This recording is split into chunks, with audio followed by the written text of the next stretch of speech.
Right. వివి రావు గారు, మీ అంచనా ఏంటి సార్? ప్రపంచ పటం నుంచి తుడిపేస్తామంటూ ఆర్మీ చీఫ్ మాట్లాడారు, రక్షణ మంత్రి రాజ్నాథ్ మాట్లాడారు. సర్క్రీక్ దగ్గర మీరు కవ్వింపు చర్యలకు పాల్పడితే డబుల్ రియాక్షన్ ఉంటుందని చెప్తున్నారు. ఎలా అర్థం చేసుకోవాలి సార్? నిజంగా ఆపరేషన్ సింధూర్ 2 లోడింగ్ ఏమైనా అవుతుందా, లేదంటే ఎప్పటిలాగే చేసే స్టేట్మెంట్స్ కన్నా చూడాలా? లేదండి, తప్పనిసరిగా ఏదో జరుగుతోంది. ఏదో ఇంటెలిజెన్స్ ఇన్పుట్స్ చాలా స్ట్రాంగ్ గా వస్తున్నట్టు అనిపిస్తున్నాయి. ఎందుకంటే మనం ఓపెన్ గా కూడా చూస్తే పాకిస్తాన్ కి విపరీతమైన బలం చేకూరుతోంది లాస్ట్ 3-4 months లో.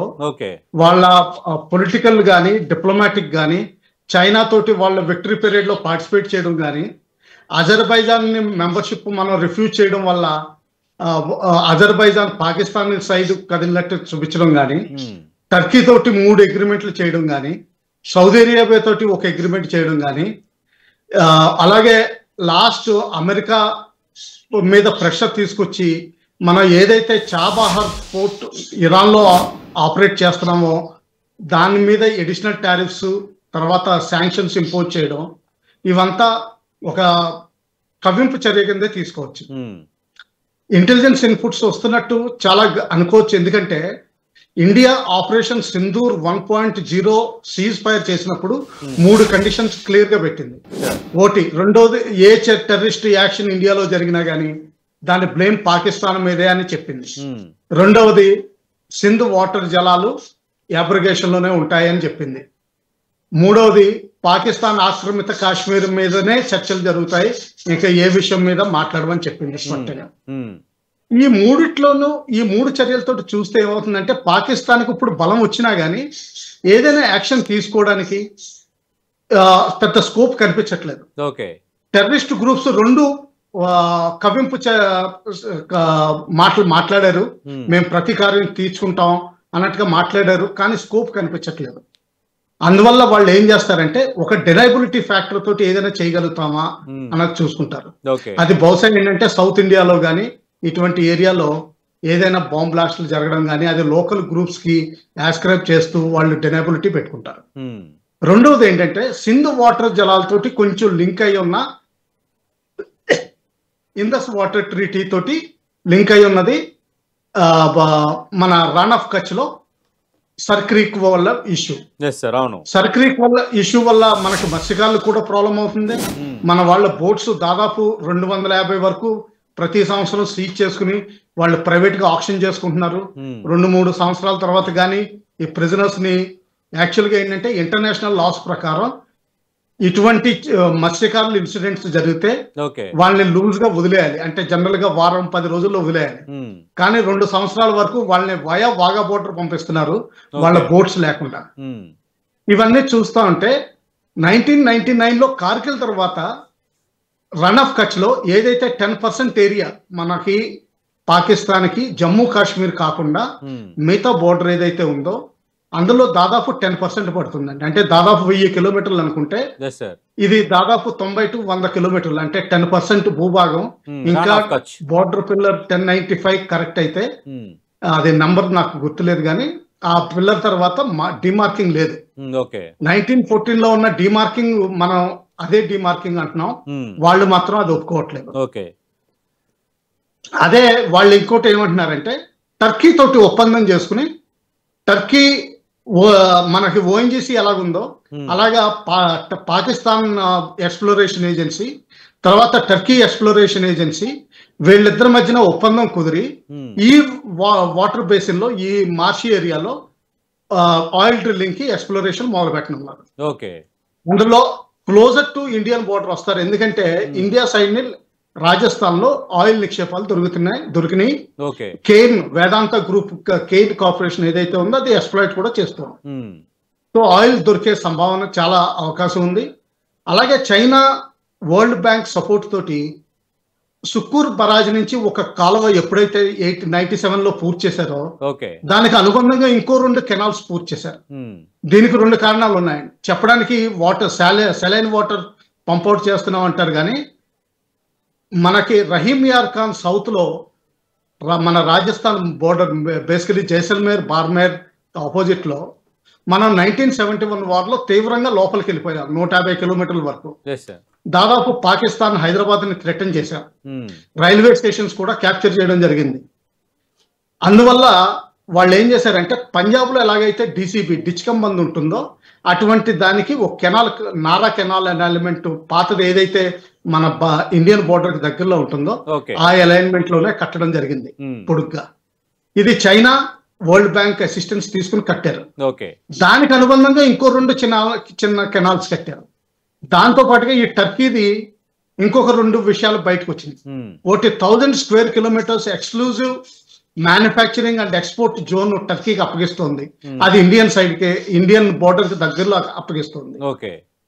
ఇంకోటి ఏంటంటే టర్కీ తోటి ఒప్పందం కుదుర్చుకుని చాలా పెట్రోల్ క్రాఫ్ట్ పొంది, అంటే సముద్రంలో గస్తీ తిరిగే నౌకలు దాని మీద వెపన్స్ మౌంట్ చేయొచ్చు, మోటార్స్ వరకు మౌంట్ చేసి ఇండియన్ షిప్స్ మీద ఫైర్ చేయొచ్చు. అటువంటి 30-40 ఎక్వైర్ చేసింది పాకిస్తాన్. అంతేకాకుండా 4 కార్వెట్లు, అంటే fast attack air naval ships ఇవి, వీటి కాంట్రాక్ట్ తీసుకుంది. 2 బహుశా టర్కీ ఇన్వెంటరీలోంచి డైరెక్ట్ గా డెలివరీ ఇస్తారు. 2 పాకిస్తాన్ లో కరాచీ హార్బర్ దగ్గర మన ఇండియన్ సైడ్ కి కొంచెం ఏరియా ఎలాకేట్ అయింది, అక్కడ కన్స్ట్రక్షన్ జరుగుతుంది. ఇది కూడా జరగడం పుట్టింది. అలాగే వాళ్ళకు బ్రిగేడ్ స్ట్రెంత్ అంతకుముందు 31 బ్రిగేడ్ అని ఈ ఏరియాని, చాలా పెద్ద ఏరియాని చూసేది, చాచురు అన్న ఏరియాని.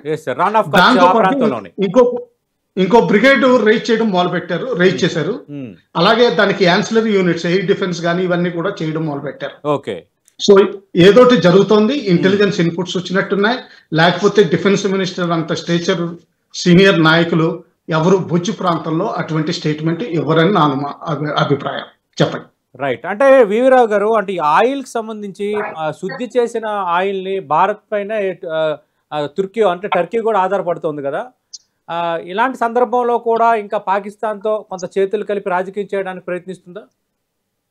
ఎస్, అది రాజకీయం చేయడానికి ప్రయత్నిస్తుంది.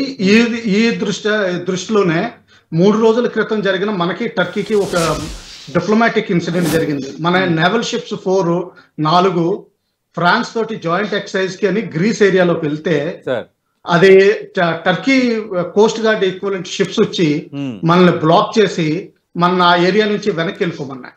మన ఇండియా ఒప్పుకోలేదు.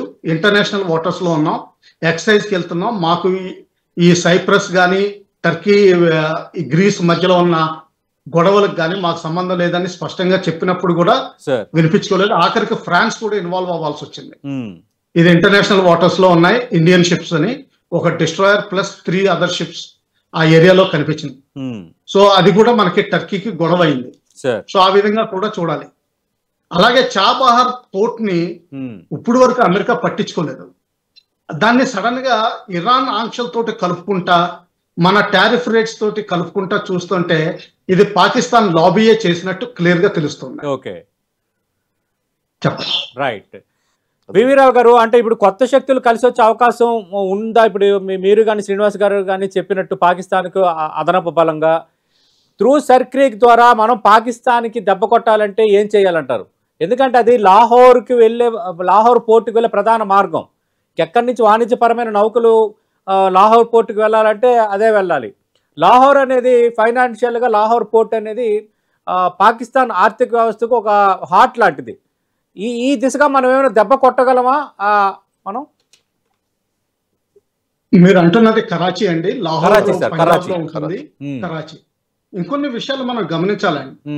ఇప్పుడు ఒక సర్ప్రైజింగ్ థింగ్ ఏంటంటే ఇజ్రాయెల్ గవర్నమెంట్ పాకిస్తాన్ కి డిప్లొమాట్స్ లెవెల్లో, అంటే పొలిటికల్ గవర్నమెంట్ లెవెల్లో కాకుండా డిప్లొమాటిక్ లెవెల్లో సారీ చెప్పింది. ఇది చాలా ఆశ్చర్యకరమైన విషయం. అంటే ఎవరో ఒకళ్ళు ఇప్పుడు ఇజ్రాయెల్ హౌతీస్ మీద ఫైర్ చేస్తుంది, ఎందుకంటే హౌతీస్ హమాస్ కి సపోర్ట్ గా ఉన్నారు. అటువంటి హౌతీస్ మీద ఫైర్ చేయడానికి, లేకపోతే అటువంటి హౌతీస్ ని కంట్రోల్ చేయడానికి సౌదీ అరేబియా ఒక ఒప్పందం చేసుకుని 6,000 ట్రూప్స్, అంటే 2 బ్రిగేడ్స్ ప్లస్ స్ట్రెంగ్త్ ని పాకిస్తాన్ నుంచి తీసుకొచ్చి హౌతీస్ కి ఎగనిస్ట్ గా వాడుతున్నారు. ఇది చాలా సర్ప్రైజింగ్ థింగ్. అంటే ఏంటంటే బేసికలీ పరోక్షంగా పాకిస్తాన్ ఇజ్రాయెల్ కి హెల్ప్ చేస్తుంది. కాదు, మరి ఇజ్రాయెల్ మనకి అత్యంత నమ్మకమైన స్నేహ దేశం కదా సార్. మరి ఈ డెవలప్మెంట్ ఎలా చూడాలి? ఇవి ఉంటాయండి. మామూలుగా ఇంటర్నేషనల్ లెవెల్లో ఏమవుతుందంటే కొన్ని అంటే సందర్భాలను బట్టి మాట్లాడాల్సి వస్తుంది. ఇప్పుడు ఏమవుతుందంటే అండి, పైకి పాకిస్తాన్ పాలెస్టీన్ వేరే దేశం కావాలని అంటోంది, కానీ బ్యాక్ డోర్ ద్వారా అమెరికాని సపోర్ట్ చేస్తోంది రేపటి వరకు ఇచ్చిన లాస్ట్ ఫైనల్ డేట్ లో. అంటే ఏంటంటే బేసికలీ అమెరికాకి చాలా చేరువ అవుతోంది ఇంటర్నేషనల్ గా డిఫెన్స్ పరంగా. అలాగే చైనా పరంగా చూస్తే వాళ్ళు విక్టరీ పెరేడ్ అటెండ్ అయ్యారు, both president and field marshal. తర్వాత ఆగస్ట్ ఎండ్ కల్లా 2 స్క్వాడ్స్ J-35 ఎయిర్ క్రాఫ్ట్ అంటే 5.0 జనరేషన్ ఏదైతే అంటారో లేటెస్ట్ F-35 కి ఈక్వలెంట్ గా J-35 అంటారు వీళ్ళు. ఆ J-35 విమానాలు మనం డెలివరీ అయిపోయినట్లు లెక్క పెట్టుకోవాలి. ఎందుకంటే ఆపరేషన్ సింధూర్ టైం నుంచి పైలట్స్ ట్రైనింగ్ లోనే ఉన్నారు చైనాలో. అఫీషియల్ గా రిపోర్ట్ రాలేదు, కానీ ఇప్పుడు అక్టోబర్ నెల వచ్చింది కాబట్టి 1 నెల రోజులు డిలే అయినా గానీ అవి చేరుకున్నట్టు మనం లెక్క పెట్టుకోవాలి. అంటే ఏంటంటే ఒక్కసారి ఉత్సాహం వచ్చింది, టెర్రరిస్ట్ గ్రూపులు కూడా ఉత్సాహంగా మాట్లాడుతున్నారు. తర్వాత ఏంటంటే పాకిస్తాన్ లో ఎప్పుడైనా సరే సడన్ గా ఉత్సాహం గాని నిరుత్సాహం గాని కుదిరితే జనరల్ గా 14-21 రోజుల్లో ఏదోటి చేస్తారు. 21 ఒక నెంబరు వాళ్ళకి చాలా అంటే ఎమోషనల్ గా వాళ్ళకి చాలా దగ్గరగా ఉంటుంది. ఎందుకంటే 7+8+6 కలిపినా 21 అవుతుంది. అలాగా 21 days లో ఏదోటి చేయాలని చూస్తారు. అంటే ఇలాంటి పరిణామాల నేపథ్యంలో ఇజ్రాయెల్ రేపొద్దున మనం మళ్ళీ ఆపరేషన్ సింధూర్ 2 కనుక లోడింగ్ అయితే ఇజ్రాయెల్ ఎలా వ్యవహరించవచ్చు? రెండోది, అప్పటితో పోల్చుకుంటే చైనాతో మన సంబంధాలు మళ్ళీ కొంత మెరుగుపడుతున్నాయి. మనం ఈరోజు చూసాం వార్తాపత్రికల్లో కూడా మళ్ళీ డైరెక్ట్ ఫ్లైట్స్, చైనాకి డైరెక్ట్ ఫ్లైట్స్ అనేవి మళ్ళీ వాటిని రిట్రైవ్ చేస్తున్నారు. ఎందుకంటే కొంత పౌర సంబంధాలు మెరుగుపరచాలన్న ఉద్దేశంతో చేస్తున్నారు. అలాగే దౌత్య సంబంధాలు, టెక్నాలజీ పరంగా మరికొన్ని డీల్స్ త్వరలో జరగబోతున్నాయన్న ఒక వాతావరణం క్రియేట్ అవుతుంది. మరోవైపు వ్లాదిమిర్ పుతిన్ కూడా భారత్ జోలికి వస్తే మేము ఉన్నాము, భారత్ ఏదైనా అంటూ కొంత సపోర్టుగా గత 3 రోజుల్లో 2 స్టేట్మెంట్లు కూడా ఇచ్చారు. వీటన్నిటి నేపథ్యంలో రేపొద్దున మనకు సపోర్ట్ ఎలా ఉండొచ్చు? ఒకటి చూడాలండి, చైనా ఆపరేషన్ సింధూర్ 1లో ఇచ్చినట్టుగానే మళ్ళీ ఇప్పుడు పాకిస్తాన్ కి మద్దతు ఇచ్చే ఛాన్స్ ఉంటుందా? 100% చైనా పాకిస్తాన్ కి మద్దతు ఇస్తుందండి, అందులో సందేహమే లేదు.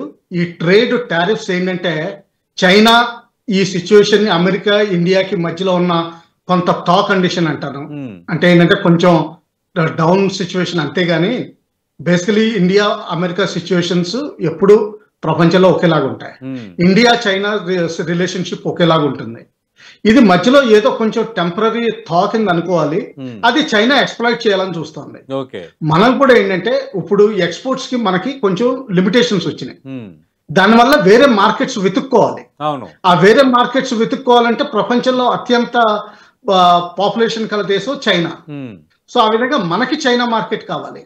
అందుకని బహుశా ఈ ట్రేడ్ రిలేషన్షిప్ లో కొంచెం వరకు మనం అమెరికాకు కూడా డెమాన్స్ట్రేట్ చేస్తున్నాం, మేము ఇండిపెండెంట్ స్టాన్స్ తీసుకుంటాం. అది కాకుండా ఇండియా చైనా తోటి కొంచెం ట్రేడ్ కండిషన్స్ ఇంప్రూవ్ అవుతున్నాయి. దాన్ని బట్టి చైనాకి ఇండియాకి మధ్యలో సంధి కుదిరిందనుకోవడానికి ఏమాత్రం లేదు. ఎందుకంటే పాకిస్తాన్ కి 80% armament and weapons in everything including submarines China ఇస్తుంది. చైనా నుంచి 4 సబ్మెరీన్స్ కాంట్రాక్ట్ అయినాయి, అవి ఆల్రెడీ 2 ప్లేస్మెంట్ కూడా అయినట్టు లెక్క. ఇది చూసుకోవాలండి. అలాగే చైనా ముస్లిం వరల్డ్ లో అజర్బైజాన్ టర్కీని తన కంట్రోల్లో తీసుకోవాలని చూస్తుంది. అది కూడా చూడాలండి.